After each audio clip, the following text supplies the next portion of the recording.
School കലോത്സവത്തിൽ സ്വർണ്ണക്കപ്പ് കരസ്ഥമാക്കിയ തൃശൂർ ജില്ലാ ടീമിന് നാട്ടിൽ ഉജ്ജ്വല വരവേൽപ്പ്. രാവിലെ കൊരട്ടിയിലെത്തിയ കലോത്സവ ജേതാക്കൾ ചാലക്കുടി, പുതുക്കാട്, ഒല്ലൂർ എന്നിവിടങ്ങളിലെ സ്വീകരണം ഏറ്റുവാങ്ങിയ ശേഷമായിരുന്നു തൃശൂർ നഗരത്തിലെത്തിയത്. തൃശൂർ മോഡൽ ഗേൾസ് സ്കൂളിൽ വിദ്യാർത്ഥികളുടെയും അധ്യാപകരുടെയും പൌരാവലിയുടെയും ജനപ്രതിനിധികളുടെയും നേതൃത്വത്തിലുള്ള സ്വീകരണത്തിന് ശേഷം ഘോഷയാത്രയായി Thrissur town ഹാളിലെ വേദിയിലേക്കെത്തി.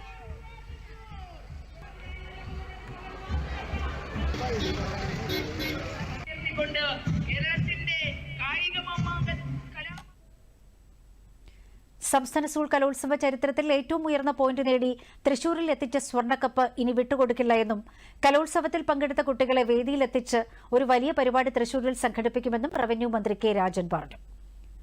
P Balachandran, Xavier Chittilappilly, UR Pradeep തുടങ്ങിയ ജനപ്രതിനിധികൾ, സാംസ്കാരിക പ്രവർത്തകർ, വിദ്യാർത്ഥികൾ, അധ്യാപകർ, രക്ഷാകർത്താക്കൾ തുടങ്ങിയവർ സ്വീകരണ പരിപാടിയിൽ പങ്കെടുത്തു.